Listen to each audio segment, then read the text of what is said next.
Olá, sejam todas muito bem-vindas, sejam todos muito bem-vindos. Este é o Espiritismo Simples, o seu podcast sobre a doutrina espírita de forma simples, como ela deve ser. Chegamos em nosso episódio de número 85 e hoje nós vamos falar sobre dons e talentos. Dons e talentos são de outras vidas? Como usar melhor os dons e talentos na nossa vida? Todo mundo tem algum dom ou talento? E como Mozart pode ter sido um talento, um exemplo de talento em outras vidas? Então, vamos estudar? Para começar mais um episódio do nosso podcast, vamos deixar os agradecimentos aos parceiros, à Escola de Música Rádio Café Music e também ao estúdio da Rádio Café, onde a gente grava todos os episódios do nosso podcast. Siga eles lá no Instagram, @Rádio Café Music e @Estúdio Rádio Café. Aproveite, siga o nosso Instagram também, @Espiritismo Simples. A gente está lá no YouTube como podcast Espiritismo Simples. Se inscreva lá no nosso canal, que você também consegue ver os episódios por lá, compartilhar para quem não tem Spotify, para quem não tem Deezer, para quem não tem Amazon Music, Google Podcasts. E a gente também está no TikTok, pois é, @Espiritismo Simples. A gente sempre vai postando lá alguns trechinhos, alguns cortes do nosso podcast, mostrando os bastidores do Espiritismo Simples. Então, bora lá começar o nosso episódio com o tema de hoje.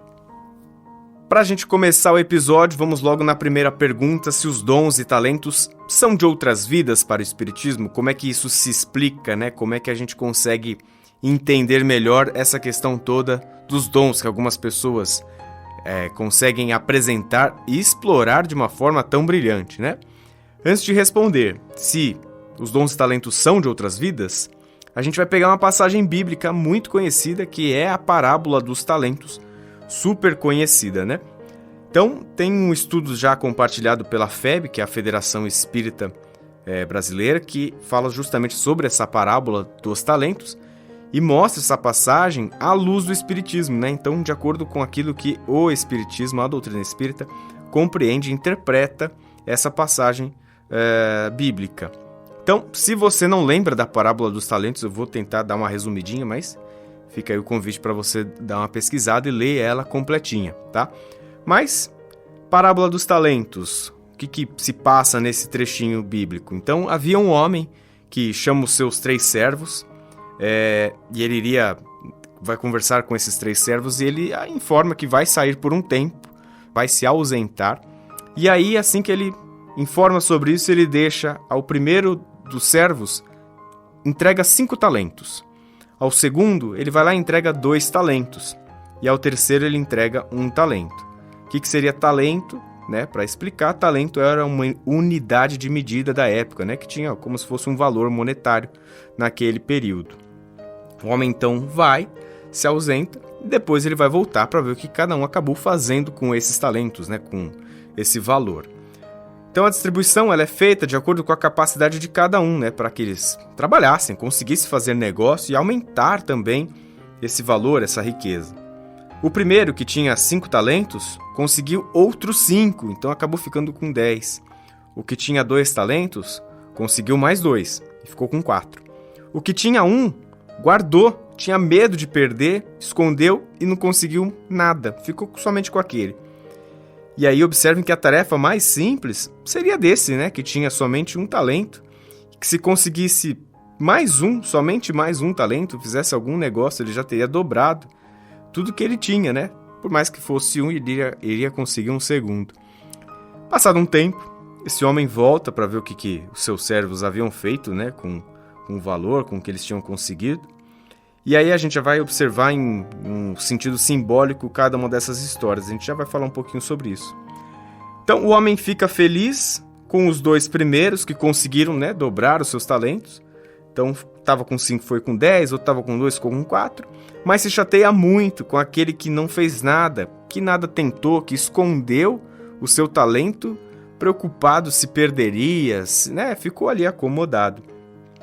E daí a gente tira alguns aprendizados que quem compartilha com nós é a Federação Espírita num estudo. Então, elenquei aqui 6 aprendizados dessa parábola que até a FEB traz pra gente, né? O primeiro deles, dons e talentos, eles podem ser entendidos então como um conjunto de bens dado por Deus aos homens, sejam talentos materiais ou sejam espirituais. O segundo aprendizado que a gente tira é que espíritos mais elevados recebem maiores compromissos e tarefas, mas mesmo assim também são cobrados. Espera-se então que algo seja feito tanto quanto aquele que acabou de começar sua trajetória. Então, nessa caminhada da evolução, não tem alguém que fica descansando por um período. Por mais elevado que você seja, por menor elevado que você seja, sempre você vai ter que evoluir, você sempre vai ter que buscar o aprimoramento, a melhora da sua caminhada, na sua trajetória, né? Maiores capacidades, maiores responsabilidades, consequentemente. Terceiro aprendizado que a gente tira dessa parábola. O servo bom e fiel nessa história toda, né? Na verdade foram dois ali, aquele que tinha 5 e ficou com 10 e aquele que tinha 2 e ficou com 4. Esses dois aproveitaram as oportunidades que foram concedidas para a melhoria do próximo e de si mesmo, né? Eles progrediram, eles conseguiram avançar. Já o mau e negligente servo, e aqui já seria o quarto aprendizado, ficou com medo de agir por preguiça, descompromisso, ele desperdiçou o recurso que foi confiado a ele. Então ele não assume a responsabilidade pelo próprio fracasso e às vezes até acaba culpando o Senhor pelo seu insucesso, né? Ele pode colocar a culpa em qualquer outra coisa, não nele. E aí a gente tira aprendizado disso, né? Quantas vezes na nossa vida é dessa mesma maneira. Aquele que tem a oportunidade da vida e consegue usá-la da melhor forma, ele vai ter o seu mérito. E aquele que também recebe a mesma quantidade de vida, tem às vezes as mesmas oportunidades, mas fica ali parado, falando que não consegue de alguma forma, porque acontece alguma injustiça. Então, é necessário que a gente observe, tome com atenção se isso não acontece na nossa vida também. Como quinto aprendizado, Deus não dá qualidades, mas oferece os meios para o seu desenvolvimento. Então é importante quando a gente fala até sobre isso, né, sobre talentos, sobre dons. Então aquela pessoa que às vezes conquistou alguma coisa na vida, sim, tem muitas questões hoje em dia, né, se a gente for trazer ao pé da letra, questões sociais, oportunidades, algumas pessoas sempre vão ter mais do que outras. Mas todo mundo também recebe aquela oportunidade da vida, todo mundo recebe a oportunidade da saúde, todo mundo recebe a oportunidade para levantar, trabalhar e ser alguém melhor. E aqui a gente está falando muito mais do aspecto espiritual e nem tanto do lado material, porque aí, num país desigual como o nosso, muita coisa fica difícil de justificar, né? Mas do lado espiritual, a gente não recebe talentos, ninguém chega aqui para a Terra assim no sentido de Deus vai escolher esse para que seja um espírito super evoluído, não. Essa questão de ser evoluído ou não vem como um prêmio de Deus. Não é uma escolha de alguém. Não é alguém que chegou e determinou porque você é bonzinho, você é legal, você vai ser super evoluído. Esse aqui vai chegar com aquela capacidade de oratória, vai chegar e falar com todo mundo e aqueles outros não. Os outros vão ser só para aprender, para ouvir. Não, isso não acontece por uma escolha de Deus, né? Isso acontece pelas leis da espiritualidade, pelo seu progresso, pelo seu histórico, pela pluralidade das existências. No sexto item de aprendizado, não ouvides que os talentos de Deus, né? Não ouvides, a gente pode entender como não se esqueça, que os talentos de Deus são iguais para todos, competindo a nós a solução do problema alusivo à capacidade de recebê-los. Então, é isso. A oportunidade é dada a todos os espíritos. Todos nós começamos do zero, todos nós partimos do mesmo ponto. Ninguém vai começar um pouco mais adiante, um pouco mais à frente. Na nossa caminhada espiritual, todo mundo sai do mesmo lugar. Viemos para cá simples e ignorantes. E aí a gente tem esse objetivo de crescer, evoluir, e aí cada um vai acabar construindo a sua história. E quem tem que buscar a solução do problema de acordo com a nossa capacidade, somos nós mesmos, né? Não adianta a gente culpar alguém, não adianta a gente culpar o outro, não adianta a gente culpar a situação, somos nós. E dentro desse estudo ainda da FEB, no último slide dessa apresentação, eles colocam uma frase, uma reflexão muito interessante, que eu queria compartilhar aqui. Essa frase é assim, ó: o Senhor não exige, não reclama de cada um de vós, senão o que é justo, atento às vossas capacidades e à vossa fraqueza humana, mas quer que façais todos os esforços por progredir. dentro de vós colocou o germen. Desenvolvei-o. Então é isso. Mostra como, beleza, né? Deus não vai ficar reclamando se você não está exatamente fazendo, está alcançando os objetivos, não está, né, conseguindo trazer algum resultado. Mas o que Deus vai sim cobrar, né? O que a espiritualidade vai sim cobrar é que você se esforce, que você busque o progresso. Ele nos deu a oportunidade, Deus nos colocou o germen, que a gente desenvolva. Para o Espiritismo, a gente consegue compreender bem sobre esses dons e talentos quando a gente pega esses itens 5 e 6, né? Que Deus não dá a qualidade, mas oferece os meios, e os talentos são distribuídos a todos, e cabe a nós encontrarmos as soluções dos nossos problemas, né? Isso indica como o Espiritismo entende esses dons, né? Como um resultado de conhecimentos, de experiências, de vivências de outras vidas, ou na erraticidade, que seria quando a gente está lá no plano espiritual, que também nos desenvolvemos, né? Não é porque a gente está lá que a gente está parado, inerte, pelo contrário. A gente trabalha e trabalha muito para nos desenvolvermos e chegarmos aqui com uma maior bagagem, com aprendizado. E que a gente pode sempre aplicar isso melhor numa próxima experiência, né? Então, o dom não é algo que vai cair do céu. Não é Deus ali entregando como um kit de boas-vindas para essa nova vida que vai começar. Esses dons são conquistas suas, experiências anteriores suas. No site da FEAL, que é a Fundação Espírita André Luiz, eles trazem uma frase que é bem interessante quando vai explicar sobre dons e talentos. Eles dizem assim, é comum apontarmos os talentos facilmente perceptíveis e chamá-los de dons, com esse caráter de conhecimento sem aprendizado. Porém, os dons, na visão espírita, são explicados como ideias inatas, ou seja, conhecimentos adquiridos em existências pregressas. Então aqui ele só reforça, né? A gente vem muito com... Nessa primeira frase é o que ele mata essa ideia, né? A gente tem essa percepção de vir o dom como algo, um conhecimento sem aprendizado. Então é realmente algo como se fosse um chipzinho colocado dentro da nossa cabeça. E quem tem um chipzinho vai ter uma habilidade diferente do outro, melhor. Não é isso. O Livro dos Espíritos, ali no capítulo da pluralidade das existências, sobre as ideias inatas, os espíritos respondem da seguinte maneira a pergunta. Então eles trazem assim: os conhecimentos adquiridos em cada existência não mais se perdem. Liberto da matéria, o espírito sempre os tem presentes. Durante a encarnação, esquece-os em parte, momentaneamente. Porém, a intuição que deles conserva lhe auxilia o progresso.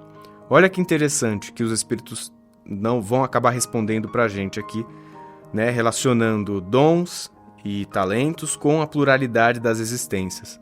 Então, durante a nossa encarnação, a gente vai esquecer em parte, né, momentaneamente, alguns desses talentos, algumas dessas capacidades que a gente tem de vidas anteriores. Mas tem como ativar? Tem sim. E como? Tá aqui. A intuição que deles conserva lhe auxilia o progresso. A gente tem sempre esse canal aberto para reativar dentro de nossa vida.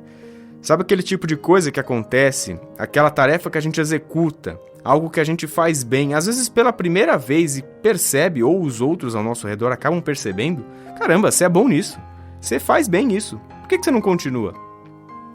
O quanto disso está dentro de nós, né? O quanto disso está dentro da nossa vivência, da nossa bagagem, o quanto disso é uma intuição dos nossos espíritos amigos para que a gente faça algo com isso, com esse talento guardado.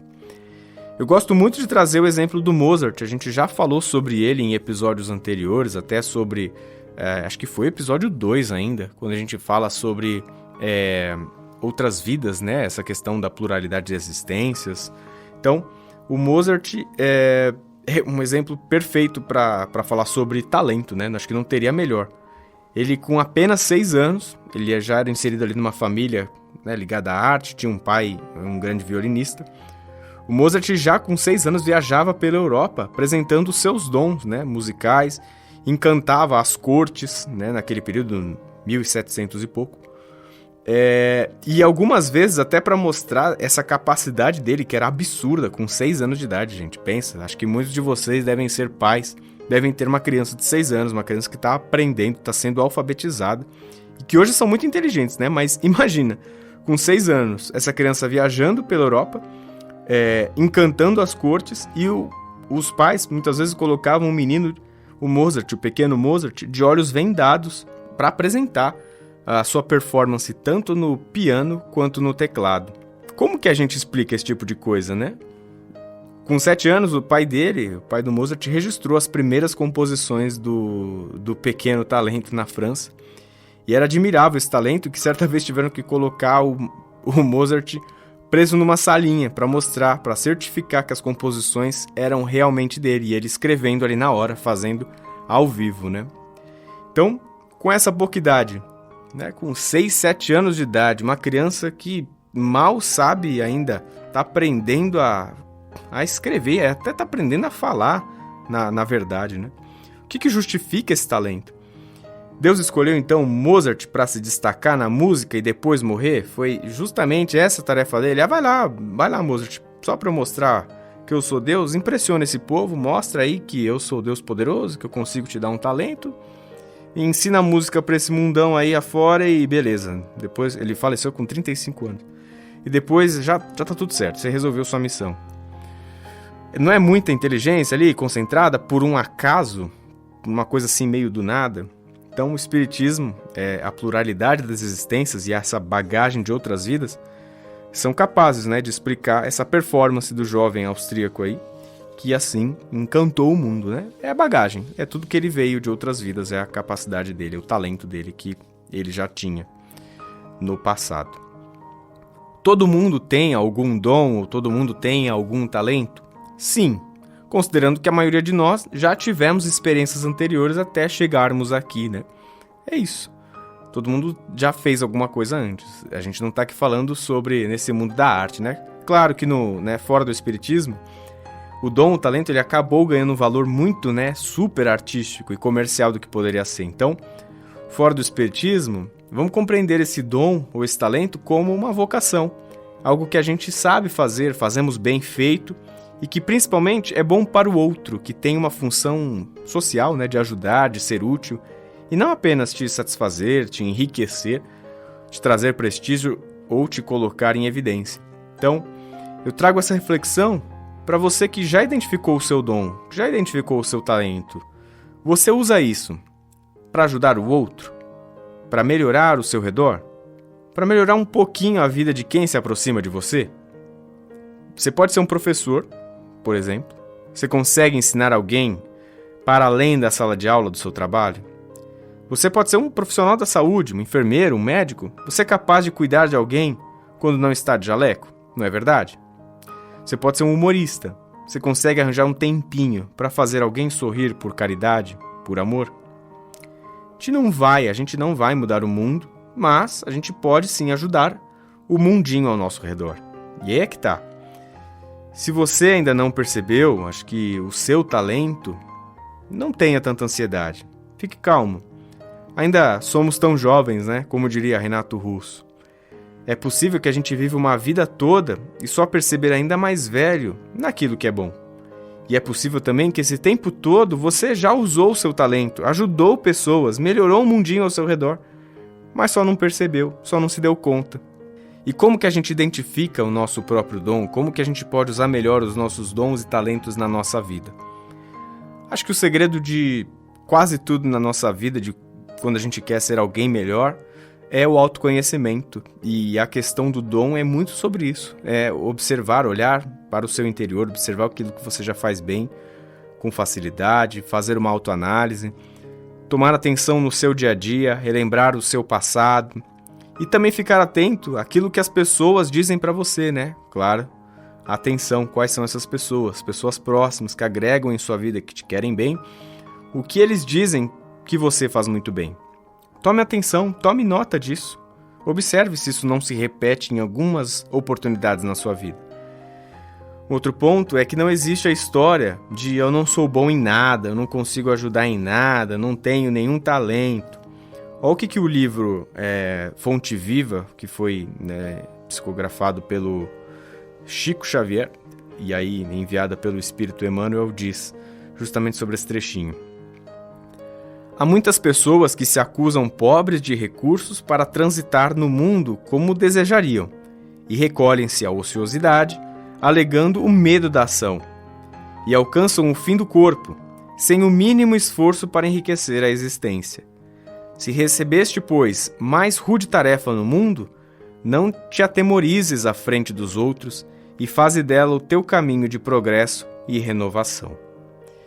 Então tá aí, Emmanuel dando uma dica pra gente, né? Que é muito comum, às vezes, que as pessoas chegam ali, ó, ao fim do corpo, né? Então, ao fim da vida material, sem qualquer esforço para que essa existência fosse enriquecida, né? E aí tá no sentido de enriquecer, claro que não é o material, mas no sentido de enriquecer é agregar valor, não só vir para cá para construir uma família, viver, morrer, acabou, já era, né? Então, como que a gente pode enriquecer essa existência?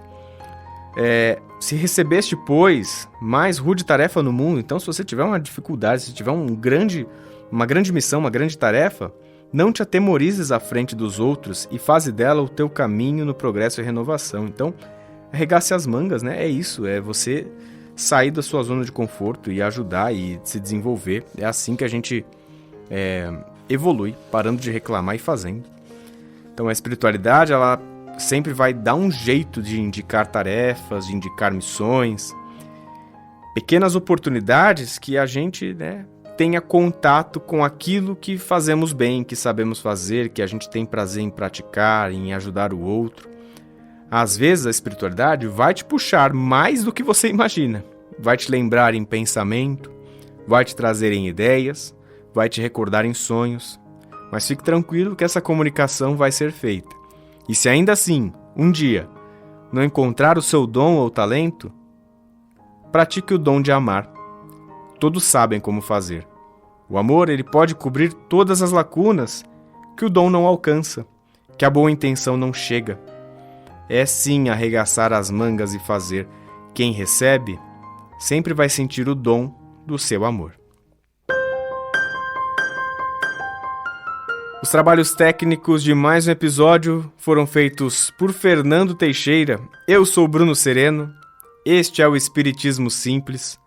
Um grande beijo no seu coração e fique com Jesus.